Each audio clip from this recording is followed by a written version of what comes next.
안녕하십니까. 대한정치학회 총무사 하대선입니다. 인사드리겠습니다.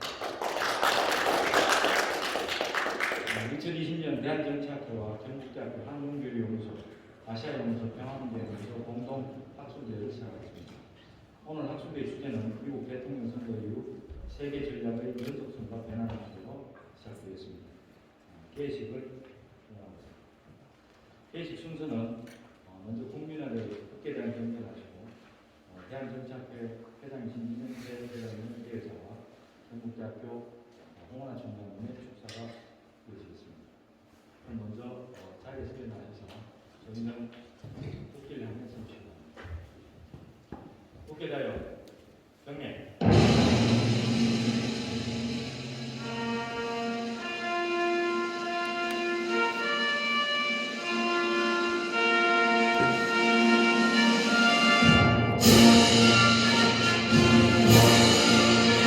나는 자랑스러운 태극기야.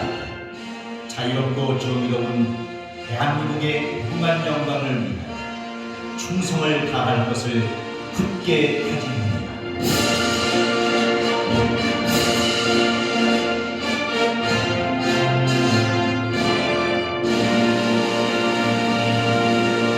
바로 이제서 대한정치학회 행정회장님 예의사하겠습니다. 박수로 환영합니다.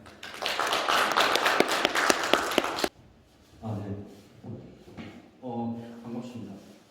우리 총장님 너무 고맙습니다. 이렇게 또 확인해 주셔서. 그리고 두 분 부총장님 또 저희 감개 무량입니다. 두 분 또 이렇게 같이 오셨어요. 사실 오늘은 이거 대한정치학회 연문학술대회입니다. 주제는 저희들이 바이든 정부장 이후에 정책이 세계 정책이나 아시아 정책 그리고 우리 한반도 정책이 어떻게 변할까에 대한 문제입니다. 그래서 우선은 두 주제인데 하나는 이제 미국 상대 국가의 중국과의 관계 문제, 또 하나는 미국 바로 밑에 있는 쿠바 같은 약소국 어떻게 처리할까 하는 문제입니다. 그리고 마지막 주제는 자유주제인데 대우는 어떤 영향을 미칠까 하는 주제입니다. 그래서 세 주제를 가지고 오늘 학술대회를 준비했습니다. 우선 사회를 맡으신 정희석 교수님 그리고 두 분 발표자 감사드립니다. 사실 지금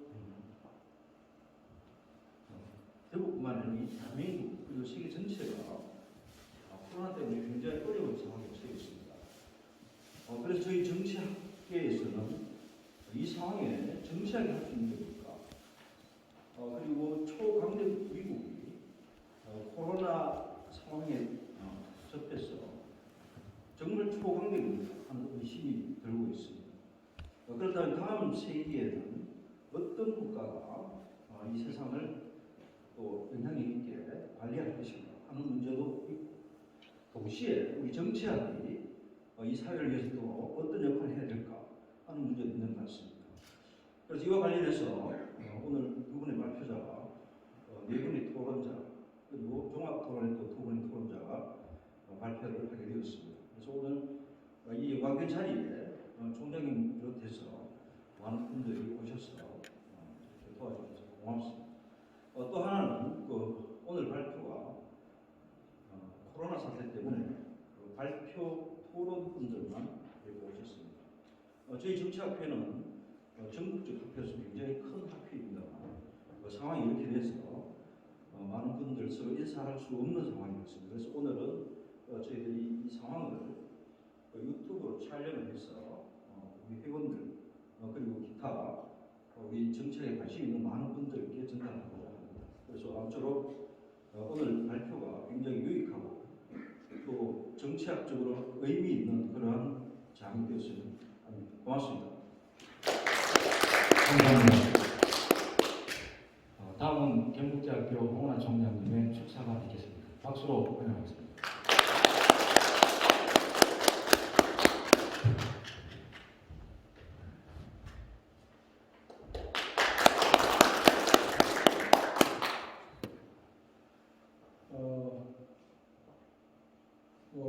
다들 어렵다는 이 시기에 이렇게 연사 부분과 또 관계자 회장님들하고 모여있는 학회를 축사하러 온 대학총장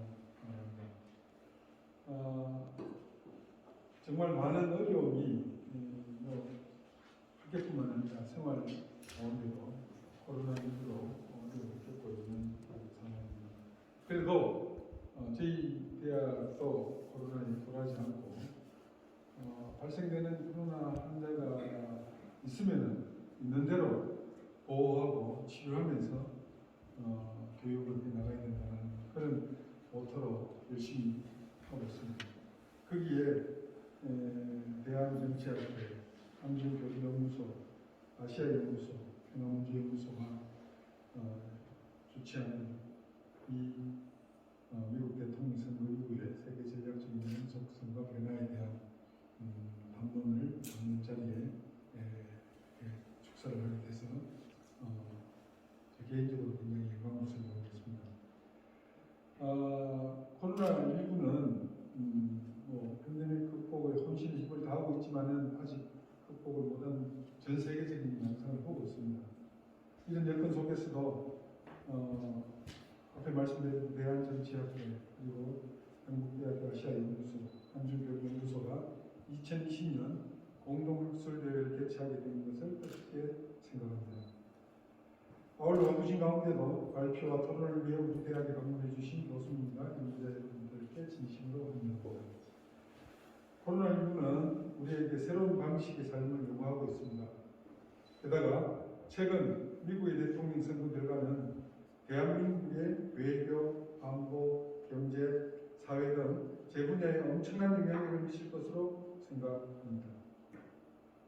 이런 엄중한 변화의 시기에 개최되는 대한정치학회 학술대회는 위기 극복의 지혜를 모아보는 의미 있는 자리가 될 것으로 기대하지 않습니다. 대한정치학회는 지난 1999년 창립된 이래 전국을 대표하는 정치학 연구의 요람으로 자리 잡고 있습니다. 정치학 및 사회가 일반에 관련된 학술적인 연구조사를 통해 위상을 강화해 왔습니다. 매년 사회, 한국연구재단 등재지인 대한정치학회를 발간하고 있으며 정기적인 학술대회를 통해 학문 발전에 크게 기여하고 있습니다. 특히 이번 학술대회는 미국 대선 이후 세계 전략의 연속성과 변화라는 참으로 시적절한 주제를 다루고 있습니다. 미국의 세계 전략의 변화에 따른 한반도 및 주변 지역의 환경 변화, 그리고 지역사회의 변화를 면밀히 관찰하고 예측하는 기회가 되길 바랍니다. 다시 한번 이번 학술대회 준비에 수고하신 이정태 대한정치학회 회장님을 비롯한 관계자 여러분들의 노고에 감사드립니다. 참석하신 모든 분들의 무궁한 발전을 건설을 기원하면서 인사에 나름합니다. 감사합니다.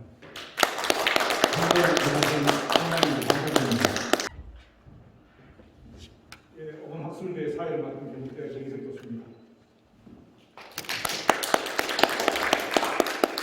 회원 여러분 이렇게 동영상을 통해서 뵙게 됐습니다. 그런데 사실 원래는 이 코로나19로 인해 가지고 우리 학회가 봄에春기 학술 회의부터 오늘 연말 학술 회의까지 회원님들 다 모시지 못하고 아마 이렇게 제한된 대면 학술 회의를 하는 것 같습니다. 어쨌든 올 한 해 동안 그 학술 활동을 끊이지 않고 준비해서 이 렉을 이어오신 우리 이정태 대한정치학회장님께 회원의 한 사람으로서 대단히 감사하다는 말씀 먼저 드립니다.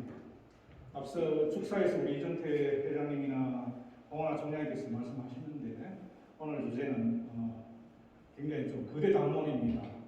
그런데 아마 주최 측에서 이 주제를 잘 잡았다고 생각합니다. 하나는 사실 트럼프 행정부 때 보면은 이 협력 관계에 있었던 국가가 있고 갈등 관계에 있었던 국가들이 존재합니다. 그 협력 관계라고 하면 그래도 상대적으로 갈등이 심하지 않은 그런 국가들이 있었는데 그런 국가들 중에 하나가 러시아, 그 다음에 저 남미로 가면 브라질, 그 다음에 이 동북아에서는 일본도 상대적으로 인도태평양 전략 때문에 트럼프하고 협력을 했죠. 그리고 또 동북아에서는 혜택을 본 국가 중에 하나가 북한입니다. 북한이죠. 그 다음에 저기 중동으로 가면 이스라엘, 이렇게 협력적인 관계, 나아가서는 갈등이 그렇게 크지 않았던 그런 국가들이 있는 반면에 다른 한편으로 보면은 이 갈등을 키웠던 그런 국가들이 존재합니다. 그래서 우리가 강대국 중에는 중국, 핵은 경쟁하는 국가이기 때문에 갈등 관계가 있을 수밖에 없었지만 상대적으로 오바마 정부에 비해서는 그런 갈등 관계가 굉장히 심했던 국가가 바로 중국이고, 그 다음에 중동을 가면 이란, 그 다음에 이 국가하고도 갈등이 있었습니다만 그런 부분도 존재하고, 그 다음에 저기 중남미로 가면은 그 가운데 하나가 바로 오늘 다룰 쿠바라는 나라입니다. 오바마 때 관계 개선을 했다가 사실상 이 트럼프 행정부 들어와서 이런 갈등 관계에 들어갔던 나라. 그래서 이 갈등 관계에 들어갔던 나라 중에 강대국이 하나인 중국과 핵 경쟁을 하고 있는 중국과 또 갈등 관계에 있었던 쿠바를 다룸으로써 이 바이든 정부의 어떠한 모습으로 이 두 개 국가와 관계를 설정해 나갈 것인가라는 그런 주제가 오늘 다뤄질 것 같습니다. 그래서 제가 맡으면 1세션인데 우리 중국과의 관계입니다. 중국과의 관계인데 우리 정호영 박사 먼저 발표자를 소개해드리면 정호영 박사입니다. 앞에 나와서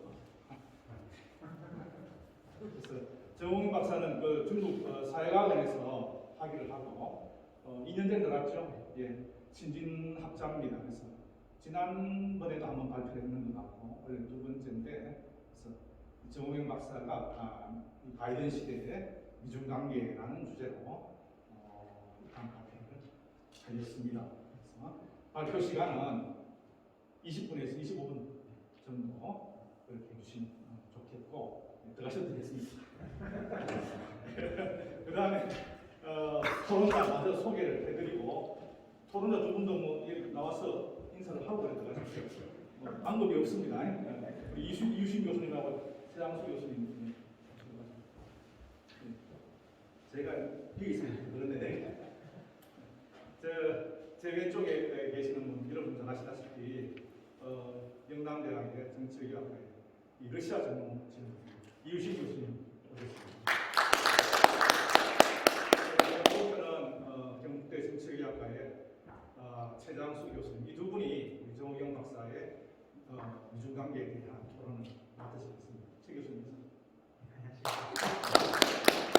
이걸 보고 있어요. 안녕하십니까. 색다른 대원이죠. 예, 이 두 분 토론을 한 7분 정도 해주시고, 그 다음에 질의에 대한 응답 하고, 그 다음에 또 만약에 플로어에 관심 있는 분하고 같이 토론하는 그런 시간을 갖도록 하겠습니다. 같이 들어가시죠. 네, 안녕하십니까. 정호경입니다. 먼저 이 코로나 사태에도 발표의 기회를 주신 대한정치학회 회장님께 다시 한번 깊은 감사의 말씀을 드리겠습니다. 제가 준비한 내용은 2020년 미국 대선 이후에 미중 관계에 대한 전망입니다. 2020년 11월 3일입니다. 전 세계의 이목이 바로 미국을 향했습니다. 국민의 선택을 받은 결과는 바로 바이든이었는데요. 결국 선거인단 306명을 확보하면서 2021년 내년입니다. 1월 20일부터 바이든 행정부의 출범이 예상이 되고 있는 그런 상황입니다. 물론 트럼프 대통령이 소송을 제기하긴 했지만 대부분 기각이 되고, 그리고 지난 26일입니다. 11월 26일 선거인단 투표에서 지면 백악관을 떠날 것이라고 밝힌 점이 우회적으로 승복이지 않나 이렇게 판단이 되고 있는 상황입니다. 한편 바이든은 차근히 정권 인수 과정을 진행 중에 있습니다. 인수위 홈페이지를 개설하고 있고요. 론 클레인을 비서실장에 지명하는 것을 시작으로 내각 인선을 이어가는 중입니다.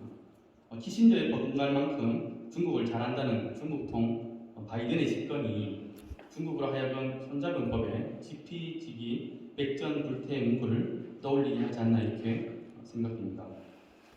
대통령 당선이 확실시되자 바이든에 대한 이목이 집중이 되었습니다. 바이든은 무려 36년간 상원 의원을 지냈고 중국에 대해서는 키신저의 견줄만큼의 많은 경험을 가지고 있다는 평가입니다. 시진핑 주석과의 인연도 각별한데요. 2013년 바이든이 중국을 방문했을 때 시진핑 주석이 라오 펑요라고 합니다. 중국에서는 오랜 친구라 이런 뜻인데요. 이렇게 부르면서 친분을 보이기도 했습니다. 미국의 대통령이 가닥을 점점 잡히기 시작하면서 많은 전문가들이 바이든의 발언과 그리고 2020년 민주당 정강을 통해서 대중정책을 전망하고 있는 그러한 상황입니다. 주요 내용은 코로나, 그리고 경제, 보건, 기후변화, 민주주의의 복원, 그리고 미국의 리더십 회복 등 다양한 방면에서 다루고 있습니다. 바이든 행정부와 관련해서 가장 많이 듣는 단어가 아마도 동맹일 것입니다. 바이든과 민주당은 트럼프의 일방적인 외교로 인해서 동맹 관계 시스템이 심각한 손상을 입었다고 판단하고 있습니다. 현재 미국의 동맹 체제는 냉전 이후 가장 심각한 시험에 직면해 있다고 평가하고 있습니다. 따라서 동맹을 기반으로 관련 문제들을 해결해 나가지 않겠나 이렇게 예상되고 있는 상황입니다. 그중 하나가 글로벌 민주주의 정상회의를 개최해서 민주주의 국가들과의 연대를 통해서 권위주의 국가에 대항할 가능성이 점쳐지고 있는 그러한 상황입니다. 국제기구에 대한 태도도 트럼프와는 약간 다른 노선을 지향하고 있습니다. 세계보건기구 탈퇴를 선언하고 유엔 인권이사회 그리고 유엔 인구기금회에서도 탈퇴한 트럼프와는 달리 여기에 다시 재가입을 하고 이를 개혁하고자 하고 있습니다. 대외 원조와 개발에 관련해서도 적극적인 태도를 보이고 있는 그러한 상황입니다. 미국 국제개발청을 미국 국제개발금융공사로 개편 및 통합하고 개발금융에 있어 투명성과 지속 가능성을 더욱 확고히 하는 국제 기준을 추진하고자 합니다.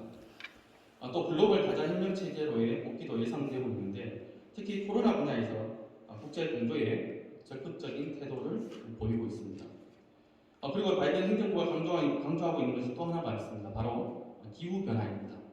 바이든은 기후 변화가 우리의 실존적인 위협을 가하고 있다고 보고 미래 청정 에너지 관련 인프라에 광범위한 투자를 약속하고 있는 상황입니다. 또한 트럼프가 탈퇴한 파리 기후 변화 협약에 재가입하고 세계 지도자들과 협력하여 청정 에너지 솔루션과 기후 보건력에 대한 글로벌 투자를 촉진할 것으로 예상되고 있습니다. 기술 분야에서도 국제 협력을 강화할 움직임을 보이고 동맹국들과 협력해서 안전한 5G 네트워크를 개발하고 사이버 공간의 위협에 대처할 계획을 가지고 있습니다. 이는 화웨이 관련 중국을 의식한 국제 공조이지만 미국의 5G 기술 표준 선정 경쟁에 대한 의식도 한몫하고 있다고 볼 수 있습니다. 세계 경제와 무역에 있어서도 미국의 이익 증진을 우선으로 잡고 있습니다. 글로벌 시장에서 불공평한 이익을 얻기 위한다거나 혹은 반부패, 부적절한 경제금융 규제 등을 경계할 것을 밝히고 있습니다. 중국에 대한 입장도 밝히고 있는데요. 동맹의 힘을 이용해서 경제, 안보, 그리고 인권과 관련된 중국에 대응하겠다는 것이 기본 기조이고 남중국해에서도 항행의 자유를 지켜나갈 것임을 분명하게 밝히고 있는 상황입니다. 또한 대만, 홍콩, 소수민족 인권 문제에 있어서는 중국에 물러서지 않겠다는 의지를 보여주고 있습니다. 그러나 이제 중요한 것은 이 같은 기조가 중국과 일방적인 관세 정책이나 혹은 신냉전과 같은 구도에 빠지지는 않을 것임을 분명히 하고 있고 기후 변화와 비확산과 같은 상호 이익 문제에 대한 협력의 가능성을 남겨두고 있는 것입니다. 그럼 여기에 대한 중국의 반응을 보면 미국의 정권 교체에 가장 많은 고민을 하는 국가가 바로 중국이지 않을까 이렇게 생각을 하고 있습니다. 중국이 오랜 친구라고 표현할 만큼 중국과 맺은 인연이 깊지만 최근의 행보에는 중국에 대한 강한 불신을 드러내고 있어 중국으로 하여금 혼란을 느끼게 하고 있습니다.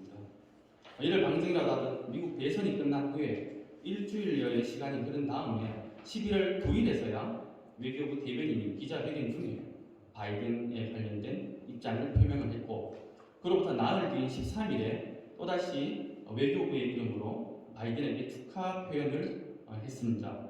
이는 마치 4년 전에 트럼프 대통령이 당선되었을 때 바로 축전을 보냈던 것과, 그리고 또 11월 8일입니다. 미얀마 총선에서 승리를 거둔 아웅산 수치 국가고문에게 축하 메시지를 보낸 것과는 사뭇 다른 행보를 보이고 있습니다. 이는 여타 다른 국가 정상들이 축하 메시지를 보내고 있는 것과는 확연히 다른 모습이라고 할 수 있고요. 중국의 여러 전문가들의 의견을 살펴보면 트럼프와 바이든 중 누가 정권을 잡든지 상관없이 미중의 경쟁 구도는 크게 변하지 않을 것이라고 보고 있습니다. 다만 격렬했던 미국과 중국 간의 무역 전쟁은 다소 진정될 수 있다는 기대감을 가지고 있으나 과학 기술 분야를 둘러싼 패권 다툼은 더욱 격렬해질 것으로 이렇게 분석을 하고 있습니다. 즉 바이든 행정부가 등장하는 것 자체가 미중 관계에 큰 변화를 준다거나 혹은 현재 유지되고 있는 미중 관계를 금방이라도 해빙시킬 수 있는 것은 아니라는 분석이 많으면서도 또 한편으로는 상호 이익의 관점에서 조금이나마 협력의 기회를 기대하고 있다고 볼 수 있습니다. 그렇다면 이런 상황에서 과연 중국과 미국은 경쟁을 지속할 것인가 아니면 협력의 가능성을 가질 것인가가 아마 관건일 것입니다. 미국과 중국의 경쟁은 중국의 급부상으로 이미 시대적 흐름으로 다가왔습니다. 미국과 중국이 정식으로 수교를 맺은 1979년 이후 약 40여 년의 시간 동안 미국은 미중 간 협력에 중점을 둔 이른바 키신저 질서의 기초로 중국을 대해왔습니다. 그러나 트럼프 행정부에 들어서 미국의 대중인식이 변화를 하게 되는데요. 2017년 12월 발표된 국가안보전략보고서에 보면 중국을 미국의 가치와 이익에 반대되는 세계를 형성하고자 하는 세력으로 치부하고 있습니다. 또한 2020년 7월 퓨 리서치 센터가 미국인을 상대로 조사한 대중인식을 보면 무려 73%가 중국에 대해 부정적인 견해를 내비치고 있는 상황입니다. 이는 지난 3월입니다. 지난 3월에 조사되었던 66%보다 무려 7%나 증가한 수치입니다. 중국에 대한 인식이 점점 안 좋아지고 있다는 것을 의미한다고 볼 수 있습니다.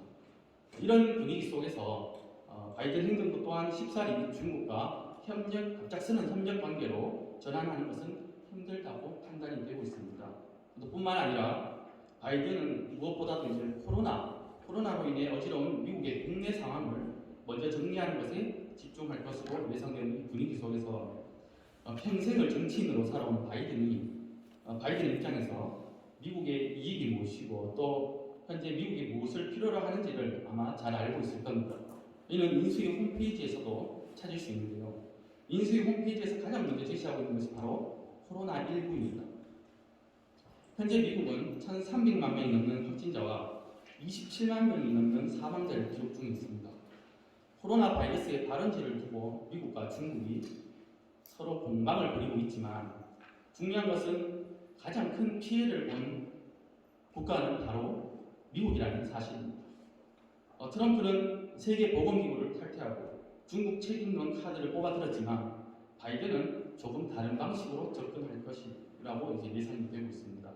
바로 세계보건기구의 관계를 회복시키고 그 안에서 해답을 찾는 방식을 택할 가능성이 매우 높다는 것입니다.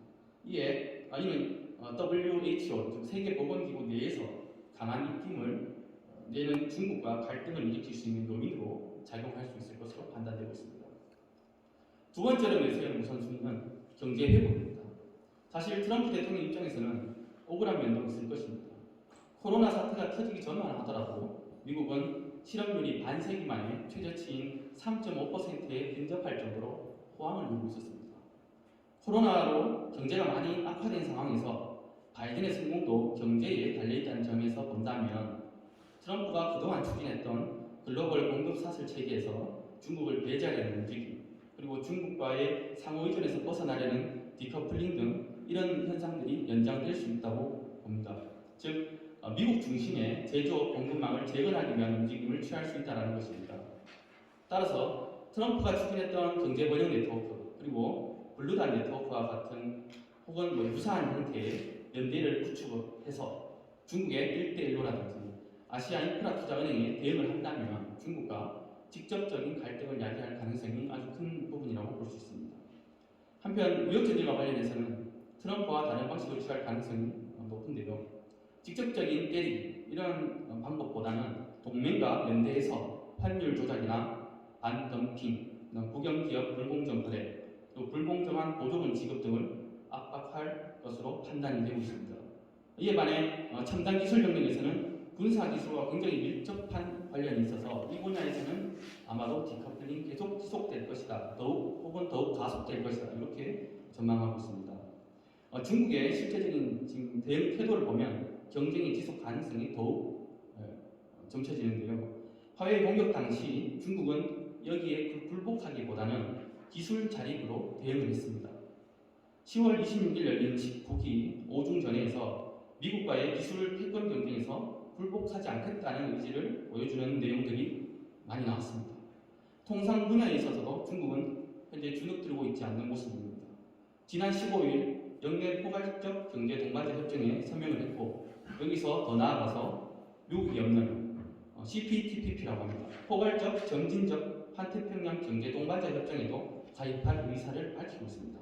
물론 실현 가능성을 두고는 부정적인 평가가 많지만 중국이 노리는 것은 바로 중국도 다자주의를 옹호하는 이미지를 보여주는 것이라고 판단됩니다.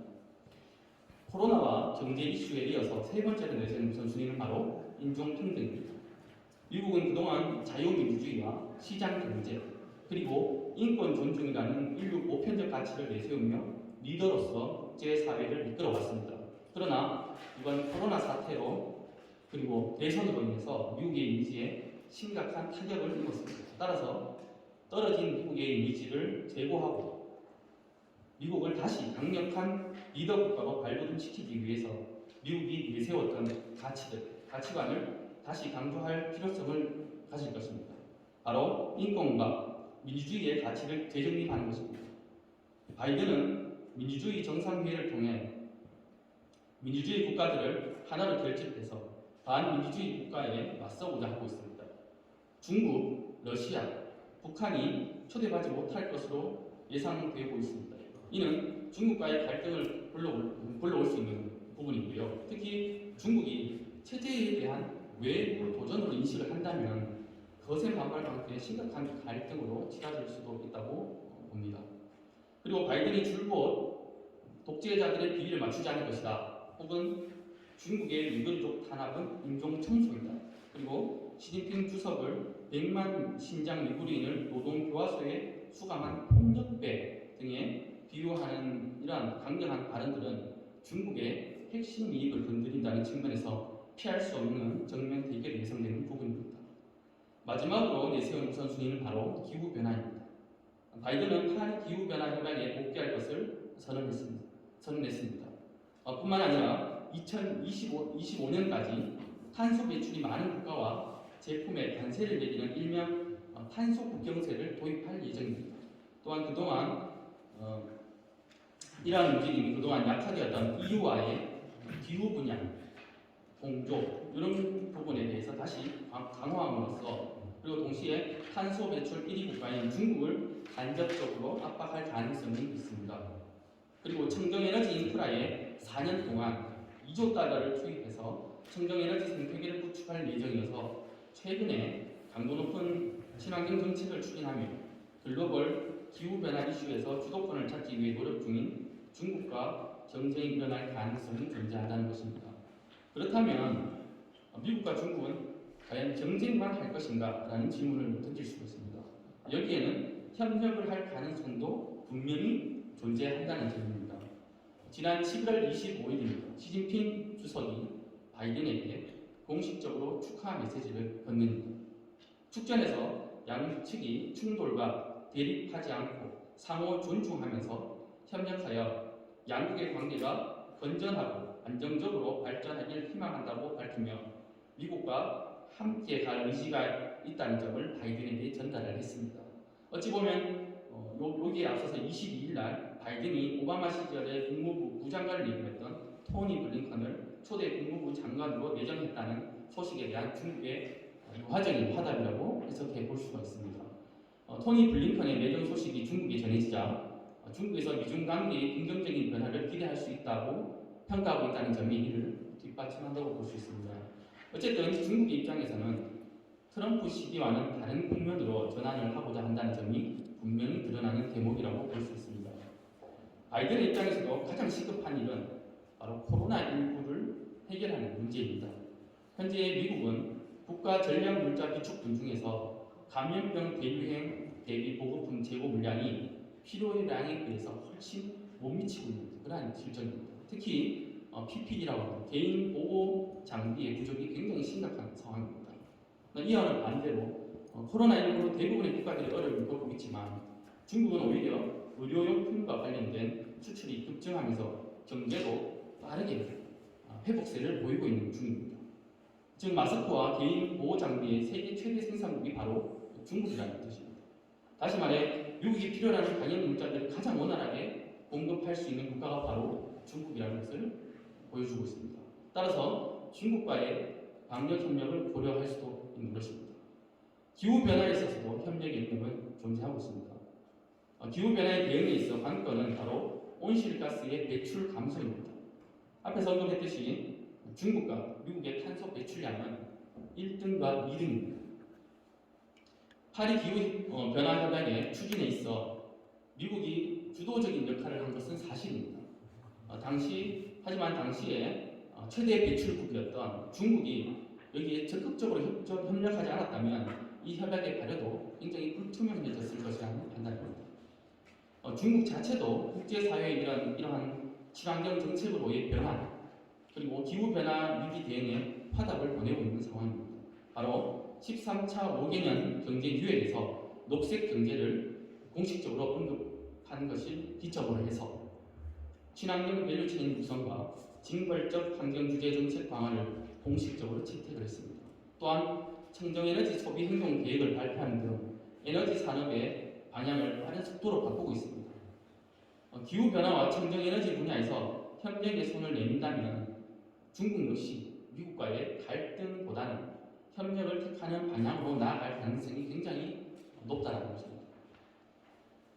결론적으로 말씀드리면 바이든 시대의 미중 관계는 트럼프 시대처럼 무작정 중국을 밀어붙이기보다는 경쟁과 협력이 동시에 진행되는 매우 아슬아슬한 줄타기가 될 것으로 판단이 되고 있습니다. 다만 이 경쟁 속에서의 협력, 그리고 경쟁을 위한 협력으로 만약 미국의 이익에 부합한다면 과감히 행동하고 협력을 할 것이지만 미국에 만약 손해가 된다면 단호하고 아주 결단력 있는 선택을 할 가능성이 굉장히 높다는 것입니다.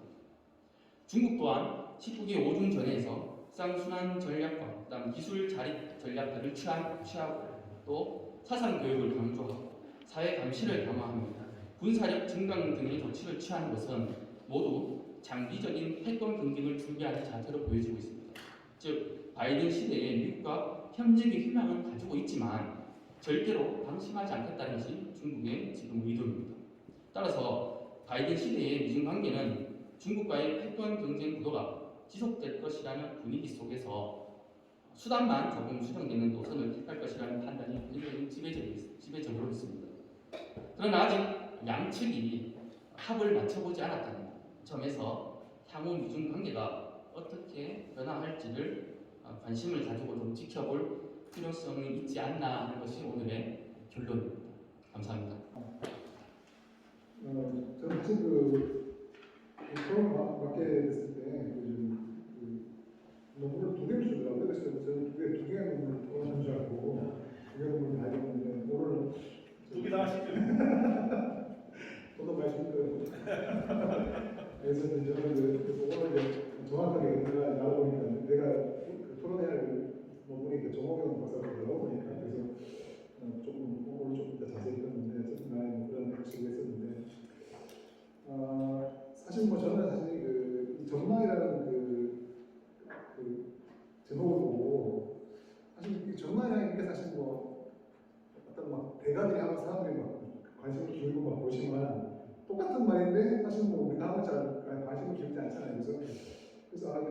전망이라는 부분을 쓰는 게 좀 좋은 건가라는 이제 생각을 좀 했거든요. 그러다가 이제 오늘 보니까 제가 학기 제목에 보니까 전망이라는 걸 써야 되더라고 보니까. 그래서 이제 전망 이제 그런 상태에서 보면 이제 이런 거죠. 그러니까 뭐 예를 들어서 우리가 뭐 카터 대통령 때 카터가 들어오면서 뭐 월드 폴리틱이라고 하고 막 사람들이 막 이렇게 부지런단 말이에요. 그러다가 상황이 막 바뀌면서 카터가 그 소위 말하는 콜드워가 냉전의 전세로 바뀌었단 말이에요. 그러니까 제가 말하고자 하는 건 뭐냐면 사실 지금 시점에서 바이든이 뭐 말하는 거 가지고 우리가 어떤 전망을 하는데 실제로 이 사람이 들어와서 어떻게 될지는 사실 아무도 모른단 말이에요. 왜냐하면 뭐 어떤 뭐 카터 같은 경우는 뭐 아프가니스탄도 꺼졌고 이란 성명도 나왔고 예기치 못한 이런 상황이 발생하는 거예요. 그래서 이 미중 관계도 바이든이 뭐 수많은 얘기를 하고 있고 뭐 이런 상황인데 이제 앞으로 이제 어떤 핵심적인 이해관계에 걸린 상황 속에서 무슨 일이 벌어질까에 따라서 바이든이 지금까지 해왔던 말과 전혀 다른 상황이 전개될 수 있는 뭐 이런 가능성은 항상 있다고 생각하는 면에서 그런 생각을 좀 제가 갖고 그다음에 이제 저는 이제 보면서 조홍 목사님이 이제 보니까 뭐 자료도 많이 하시고 뭐 많은 정보를 주셨는데 너무 많은 정보를 막 우리가 밀려고 했다는 이런 느낌을 좀 받았어요. 그래서 이렇게 글을 읽다 보면 뭐 조금 이렇게 뭐라 그러나 포커스가 좀 흐려진다고 그럴까 그런 좀 느낌을 받았습니다. 그래서 뭐 굉장히 너무 많은 정보를 넣으려고 하고 그래서 그러니까 이 미중 관계 전망에 이렇게 초점을 맞추지 않은 게 아닌가라는 뭐 이런 생각이 좀 들었고요. 그 다음에 또 제가 들었던 생각은 우리가 보통 이제 뭐 중국이야 뭐 조금 성격이 달라서 좀 그렇겠지만 우리가 이제 미국 관계를 미중 관계를 전망할 때 여기 보면 이제 논문에서 보면 주로 이제 미국에 있는 바이든이라든가 정부 관계자가 하는 얘기를 적는단 말이에요. 근데 정작 중국에 대한 미국을 보면 중국에 관료가 한 명도 없고 중국에서 중국의 전문가의 어떤 평을 싣고 있단 말이에요. 그래서 이건 등가에 이렇게 보면 미국의 어떤 이런 미국의 정책을 갖다가 전망하는 데 있어서 미국 정부의 관리, 미국 대통령이라든가 이런 사람들의 어떤 발언에 초점을 맞춰서 분석하고 있다면 중국도 똑같이 중국은 좀 미국을 몰라서 너무 좀 이해하고 있지만 중국도 똑같이 중국의 어떤 관리라든가 이런 사람들의 어떤 반응이라든지 뭐 이런 걸 똑같이 해야 되는 게 아닌가 뭐 이런 생각이 좀 들었고요. 그 다음에 이제 미중 관계 전망을 보면서 저도 뭐 사실 관심 있게 이렇게 신문도 보고 미국 신문도 보고 하는데 사실 여기 나온 내용들이 보면 제가 이제 익히 알고 있었던 내용들이 많이 나오는 것 같더라고요. 근데 제 개인적인 판단은 그런 것 같아요. 그러니까 미중 간의 이제 앞으로 이제 상황 전개에 있어서 사실 기후 현상이라든가 이런 거는 제가 봤을 때는 부수적인 것 같아요. 그러니까 정말 중요한 거는 예를 들어서 남중국해라든가 그다음에 5G 핵심 기술이라든가 이런 핵심적인 이런 이해관계를 가지는 이런 지역에서 어떻게 상황이 전개되냐에 따라서 많은 것이 변하는 게 아닌가. 제가 왜 이런 얘기를 하냐면 우리가 보통 이제 상호전도에서 보면 국가 간에 트레이드가 늘면 전쟁도 안 하고 피수도 간다고 얘기하지만 반대로 그 얘기는 뭐냐면 정치적 관계가 좋아야 트레이드도 늘고 그런 얘기거든요. 그래서 저는 만약에 이제 이걸 조금 더 재밌게 했다면 좀 이렇게 핵심 이해관계가 걸려있는 이런 이슈별로 해서 이렇게 좀 정리를 했으면 조금 더 재밌는 논문이 되지 않았을까 생각이 듭니다. 마지막으로 이제 제가 하고 싶은 말은 사실 우리가 미중 간의 이런 관계에 관심을 기울이는 이유는 이게 정말 우리나라의 어떤 합의를 하고 있느냐가 사실 중요하거든요. 만약에 사실 이 전반에 사실 우리한테 아무런 합의가 없다면 우리가 여기 관심을 기울일 필요가 없다는 생각이죠. 그래서 저는 이 사안이 사실 우리나라의 어떤 외교에 엄청난 어떤 영향을 미칠 수 있는 이런 사안이란 말이에요. 사실 우리나라는 지금 미국 편에 서야 되는지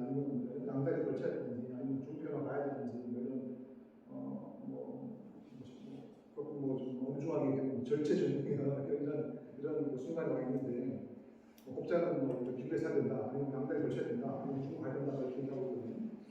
그래서 이런 그 유종 단계 전망을 이제 하시면서 맨 뒤쪽에다가 이게 우리나라의 무역 정책에 함양한 바가 뭔가 이런 걸 조금이라도 조금 다뤄줬으면 좋지 않았을까 하는 이런 생각을 좀 하게 됩니다. 그리고 또 여기 보면 이제 중간중간에 보면 이제 문장 좀 나왔고 오탈자가 좀 있고 한데 이런 거는 기술적인 문제라서 한번 다시 훑어보시면 쉽게 보실 수 있고 판단합니다. 여기서 마치겠습니다. 네, 이유신 교수님, 아마 정호경 박사한테 따끔한 지적이 된 것 같습니다. 코멘트가 여러 가지가 있었습니다. 질문성 질의보다는 논문을 좀 더 앞으로 발전해야 될 방향에 대해서 몇 가지 말씀드리겠습니다. 그런 부분 나중에 전체적으로 정 박사가 답변해 주시면 말씀드리겠습니다. 이어서 우리 두 번째 토론자입니다. 소개해드린 우리 경북대학 정치의대학교의 최장수 교수님, 7분 정도 부탁드리겠습니다. 예, 안녕하십니까. 최장수입니다. 저는 사실 이 분야의 전혀 전문가가 아니고 주제가 호기심이 워낙 이슈가 된 주제라서 공부한다는 입장에서 강의 토론을 맡았습니다. 앞에 제 토론 내용도 사실 앞에 이유신 교수님 부분하고 이 대동소이하지 않나 싶습니다. 좀 정리하자면 너무 이야기하듯이 중국 바이든 대통령 아닙니까? 너무 잘 안다는 것은 어떤 양국의 위기가 될 수도 있고 또 기회가 될 수도 있기 때문에 그 결과는 쉽게 예단하기 어려울 것이다. 또 지금도 다양한 상황이기 때문에 그렇지만 메이크 아메리칸 그레이트에서 이제 아메리카 이제 백이라는 표현이 나타나듯이 적어도 상당 부분에서 꼭 어떤 실질적인 변화할 수도 있지만 심리적인 우리가 외국의 시각에서 상당한 어떤 변화가 올 것 같습니다. 본문에 나온 표현 같은 이런 표현이 이런 표현이 어떻게 말하면 그런 상황을 이야기할 수 있는데 이 비합리적 강경하면서 합리적 강경함, 예를 들면 일방주의에서 다자주의 이런 표현이 있던데 그렇게 표현해도 큰 무리는 없지 않는가라는 생각을 하는데 저는 분명한 것은 누가 집권하든 간에 어떤 정치와 경제에서 헤게모니를 유지하려는 미국의 이익은 변함이 없고 단지 그것을 추구하는 방식에서 차이가 있을 것이라는 그런 생각을 합니다. 이 논문은 바이든 당선 이후에 미국과 중국의 경쟁 가능성, 협력 가능성에 대한 예측을 전반적으로 검토하고 있는 그런 내용입니다. 사실 크게 이의가 있을 부분은 아닌 것 같은데 저는 좀 그런 생각을 해봤습니다. 이것이 이제 이렇게 부분으로 내용들이 나누어져 있다 보니까 오히려 좀 특정한 문제, 아까 G5 문제나 어떤 국제 해양 문제 이 문제를 어떤 주제로 삼아서 양국의 입장을 일대일로 비교하면서 어떤 경쟁과 협력의 양 가능성들을 좀 제시해주는 방식이었으면 좀 내용적으로 좀 더 명확하지 않았나 생각이 들고 그러다 보니까 전망은 전반적으로 하고 있는데 구체적으로 그 전망의 내용에 대해서는 잘 모르겠어요. 전망이라는 말 많이 나오는데 구체적으로 이런 전망들이 미래에 어떤 상황이 될지 잘 모르겠다는 생각이 들어서 그와 관련해서 세 가지 질문을 던집니다. 그러니까 지금 같은 상황에서 협력과 갈등이라고 했을 때 어떤 상황까지 협력이라고 볼 수 있고 어떤 상황이면 이게 갈등 상황이라고 볼 수 있는데 대한 일단 좀 경계선을 좀 제시해주고 논의를 좀 진행하면 어떨까. 또 그와 더불어서 상대적으로 어떤 협력 가능성이 높은 부분과 그렇지 못한 부분을 유형적으로 구분해서 좀 이런 부분이 큰 그림에서 좀 틀들을 좀 제시해주면 어떨까 싶은 생각이 듭니다. 이과 맞물리면서 논문의 양이나 이런 측면에서 이 갈등의 내용 잘하는 그런데 협력의 가능성에 대해서 굉장히 추상적으로 잘하고 있거든요. 그 방역과 기후 문제, 방역과 기후 문제 이건 사실 어쩔 수 없는 부분이잖아요. 그래서 그냥 아예 협력 가능성이 적당한 문제를 잡아서 밀고 나갔으면 어떻을까 라는 생각이 좀 들더라고요. 잘 모르겠다니까. 두 번째는 이 본문에 보면 기업에 대한 공세에 대해서는 기술 자립을 택했다고 중국이 기술 자립을 택했다는 평가를 하는데 문제는 그러면 바이든 이후에 강화될 수 있는 민주주의 정상회담에서 강화될 수 있는 미국의 민주주의적 공세에 대해서 미국은 중국은 어떤 태도를 취할 것인가에 대해서는 그냥 뭐 강력하게 저항할 것이다 하는 것밖에 나오지 않았습니다. 그래서 오히려 뭐 어떤 경제 평론가가 분석한 걸 보니까 오히려 뭐 이 화해의 갈등을 미국이 이제 이 IT 기술 중에서 미국이 가지고 있는 고급 기술을 철저히 강화하면서 아직 기술은 오히려 풀면서 화해를 모색할 수 있다라는 이야기를 하더라고요. 그렇다면 분명히 그와 더불어서 굉장히 강화될 민주주의적 공세에 대해서는 과연 단순하게 그냥 어떤 강한 저항만 한다고 이야기해서 이 대문제를 어떻게 보면 일정 부분 또 그렇게 뭐 협력할 수 있는 틈이 없을까라는 생각을 좀 해봤습니다. 마지막은 이해식 교수님하고 비슷한 생각인데 사실 미국의 정치 환경이 변하는 중국만큼은 한국에도 굉장히 심각한 문제이고 이 바이든 취임 이후에 어떤 한국은 미국과 그리고 중국과의 어떤 관계 재정도 필요하지만 북한을 끼고 한반도 문제에서도 같이 고민해야 되는 측면이라면 미중 관계가 어떻게 전망이 가능하고 거기에 대해서 한국은 어떤 선택을 해야 되는가 라는 부분에 대해서 좀 그림이 그려진다면 좀 논문의 전반적인 체계가 완성되지 않겠나 생각이 좀 예상합니다. 네, 최장수 교수님 감사합니다. 유시 교수님하고 비슷한 논지에 그런 토론도 있었고, 또 그다음에 이 미국 민주주의 공세에 대한 중국의 반응이라든지 화웨이 문제에 대한 그런 갈등의 문제, 그리고 어떤 포커스를 좀 잡아줬으면 좋지 않느냐 이런 말씀드렸어요. 우리 혹시 지금 이시철 우리 미국에서 두 분 계시는데 진짜 얘기해도 괜찮습니다. 그래서 그리 가까이 여기서. 여기서 다 나온답니다. 네. 저는 저 행정학부 이시철입니다. 경북대학교 행정학부 이시철이고요. 대한정착회에 와서 감히 말할 자격이나 능력은 안 되는데 굳이 정 회장님이 지명하셨으니까 약간 구체적인 말씀 하나 드립니다. 아까 이 논문의 주제는 미중 관계에 초점을 두고 있고, 그러니까 이유신 교수님께서 이제 한국에 대한 시선점이 좀 부실하지 않나 이런 얘기를 하시는데요.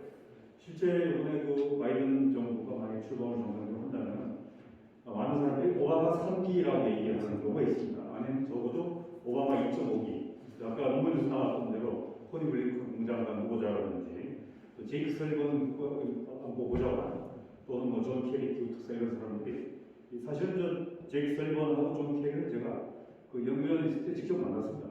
근데 정말 좋은 사람들이고 능력 있는 사람들인데 인간적으로 개인적으로 좋다는 것하고 집단 시스템이 우리나라에 영향을 미치는 건 전혀 다른 얘기입니다.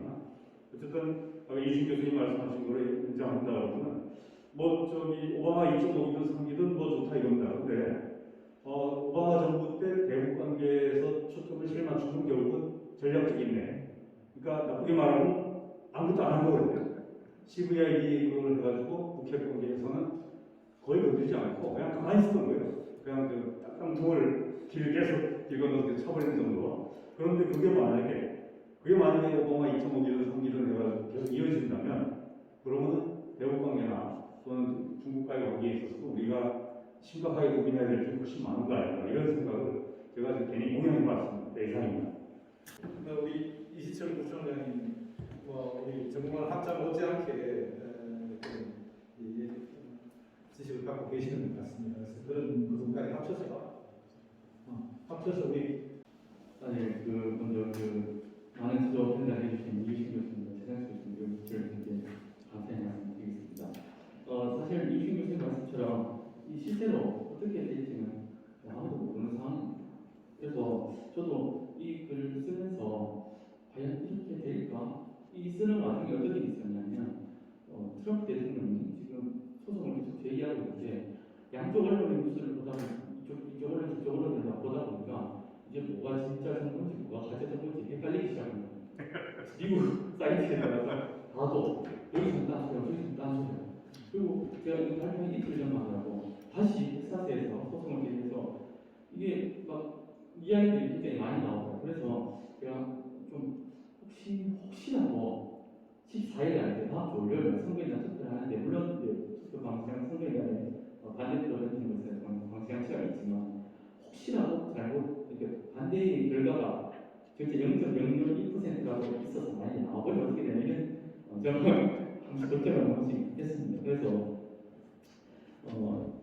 제가 아직 공부를 하고 있는 상황이라서 제 수준에서 전망을 한 것이기 때문에 많은 부족한 점이 좀 있을 것 같고 그리고 아까 또 유신 교수께서 언급해 주신 그 많은 정보 그래서 지금 대선 이후에 굉장히 많은 정보들이 나오고 있습니다. 그래서 이 정보들을 다루고 저 정보들을 다루다 보니까 좀 사실 욕심이 좀 났습니다. 그래서 다룰 수 있는 부분을 좀 많이 다루는데 오히려 전망을 하기 있어서 불확실성을 좀 줄일 수 있지 않나 이런 생각이 들어서 많이 다뤘습니다. 그리고 중국과 관련된 이야기에서 정부의 이야기가 이제 없다고 하셨는데 사실 맞습니다. 왜냐하면 시진핑 주석이 축전을 보내기 전까지 하더라도 중국에서 어떠한 언론이 취재를 한다든지 혹은 바이든 관련 이야기, 대선 관련 이야기 나오면 삭제를 하기 시킨다든지 좀 통제적인 요소들이 좀 있었습니다. 그것은 아무래도 이후에 트럼프의 확실하게 있을 만한 가능성 혹은 또 아직 미국 대선은 확실하게 결정된 것이 아니기 때문에 여기에 대한 조금 관망의 자세를 있지 않았나 이렇게 해서 정부 측에서 나오지 않고 전문가들이 나와서 계속 언급을 하지 않았나 이렇게 생각되고 또 여기 나온 전문가들이 대부분 보면 그래도 정부에서 참고할 만한 싱크탱크들의 의견들이 좀 있습니다. 그래서 다음에 지금 여기 완성된 논문이 아니라서 다음에 이제 정부의 공식적인 언급 발언들이 나오면 여기 좀 더 추가를 하는 방향으로 하겠습니다. 그리고 이제 그 핵심 이슈별로 정리를 하면은 좋을 것 같다고 하셨는데 저도 그 말씀 듣고 바로 이게 다음 혹시라도 투고 단계에 가면 그렇게 항목을 통해서 하는 게 좀 더 성과를 높이는 데 도움이 되겠다는 생각이 들어서 그 점 굉장히 말씀드립니다. 그리고 이제 한국에 대한 항의인데요. 그 마지막 결론 부분에서 제가 넓지 말지를 굉장히 좀 고민을 했는데 이게 최종적으로 뺐습니다. 왜냐하면 미국과 중국의 관계를 전망하기도 바쁜데 제가 그 수준에서 한국과의 관계까지 제가 나온다면 이게 오히려 더 흐트러지고 더 불확실성이 더 높아지지 않겠나 싶어서 뺐는데 혹시 이게 앞에 논문을 조금 더 완성을 시키고 나서 혹시 투고 단계를 들어가면 한국 관련 이야기도 조금 담아보도록 하겠습니다. 그 한국 관련 이야기는 이 3부에서 3부에 어떻게 나와 있어? 제가 그걸 모르고 그렇지. 3부 토론자들 이야기까지 우리가 다 해버리면 거기서 와서 사실 말씀이 없을 것 같습니다. 예. 어쨌든 첫 번째 세션인데 두 분 토론자 발표자 수고를 했습니다. 그런데 제가 수기특별히 이 토론 마치면서 말씀드린 그다음에 다른 몇 가지 말씀드리는데 최근에 지금 트럼프가 불복 계속하고 있잖아요. 그러니까 러시아 국영 매체에서 국영 방송 매체에서 야 트럼프 니 그러지 말고 그 망명해서 러시아로 가라. 혹시 거기 앵커가 제안했어요. 트럼프 러시아로 망명해서 오면 우리가 아파트 하나 줄 테니까. 그리고 또 한편에 그 밑에 남부에 로스토프라는 도시가 있어요. 로스토프 도시에 와가지고 거기 트럼프 도시를 우리가 건설해라. 이렇게 국영방송이 앵커로 시작하거든요. 그런 식이에요. 그래서 그 러시아 사람들 일부 이제 좀 우익 쪽에 가까운 사람들 보수주의자들은 트럼프 동지, 위에 트럼프 거기에 보면은 이게 트럼프가 처음에 선거 때 들어오면서부터 러시아 스캔들이 있었잖아요. 그럼 아직까지 대한민국 대통령 중에서 유일하게 그 트럼프 바이든의 승리를 갖다 인정하는 사람이 누구냐? 푸틴. 푸틴이 시진핑 인정했잖아요. 그런데 아직 안 하고 있어요. 그래서 이런 흥미로운 부분들이 있는데 정말 러시아로 갈지 어떨지 한번 지켜봐야 될 것 같고. 그리고 저는 이 바이든을 보면서 아까 우리 정호영 박사 이야기했지만 36년입니까? 36년 동안 이 상원 의원이 정치가이자 또 외교위원장을 수년간 했잖아요. 그래서 이분이 어제 그저께인가 12월 8일자 아틀란틱이라는 영문 그 학술 잡지에다가 기고를 한 내용을 제가 한번 봤어요. 보니까 내가 왜 로이드 오스틴 지금 국방장관으로 승임했잖아요. 왜 내가 로이드 오스틴을 국방장관으로 승임했는가라는 그 기본문이 쭉 있습니다. 그거를 이제 한번 보니까 하나님 이야기가 이 사람이 몇 가지 이야기하는데 나는 외교 관료 전문가들의 힘을 빌리겠다. 이게 가장 이제 목소리를 내는 거고, 그다음에 군사력은 최고의 수단으로 난 생각합니다. 자기가. 그래서 로이드 같은 사람이 왜 오스틴 이 양반이 옛날에 이라크 전쟁 때 그때 그 지휘관이 있어요. 있는데 15,000명 철군하는 그 지휘에 있어요. 그래서 그때 아마 이 바이든이 그 사람 찍었던 것 같아요. 그래 이야기를 하면서 하는 이야기가 자기는 이런 이야기예요. 힘의 공복이뿐만 아니라 이게 example of power 뿐만 아니라 power of example. 그래서 하드 파워와 소프트 파워를 다 결합한 이른바 우리가 클린턴 말기에 나왔던 스마트 파워라는 개념을 그대로 가지고 와서 하고 있다는 거죠. 그래서 이런 부분들을 우리가 한번 눈여겨서 봐야 되고, 그다음에 이 바이든은 케네디 이후에 역사상으로 두 번째 가톨릭 신자입니다. 아일랜드 출신이에요. 그래서 이 가톨릭 신자라는 그게 간단한 문제는 아니에요. 그 개인의 가치관, 어떤 신념 이런 부분을 좌우할 수 있는 분들이 있기 때문에 저는 그런 부분, 이 바이든이 가지고 있는 그 리더십의 어떤 특성, 개인적인 자질 이런 부분에 좀 초점을 두고 보는 게 어떨지 이런 생각도 해보면서 제 토론을 토론입니다. 사회를 마치겠습니다.